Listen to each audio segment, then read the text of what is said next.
Hello दोस्तों, अस्सलाम वालेकुम। मैं हूं आपका दोस्त उमर और आप देख रहे हैं हमारा यूट्यूब चैनल मिस्टर उमर। आज मैं फिर से अपने चैनल में आपको खुशामदीद कहता हूं। आज मैं आपको अपनी फसलें दिखाऊंगा।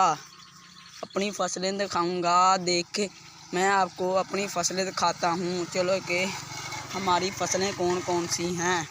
चलो हम फसलों पर जाते हैं की तरफ। जहाँ पे हम जाते हैं यहाँ से उतरते हैं और जहाँ पे ये देखिए गाइस, ये हमारी कपास है। ये देखिए, ये हमारी कपास है। यहाँ से मैं दिखा देता हूँ। ये हमारी 1 किला 1 एकड़ कपास है। यहाँ से ये यहाँ पे हमारे चावल की फसल उगाई जाएगी। यहाँ पे आज पे चावल की फसल उगाई जाएगी।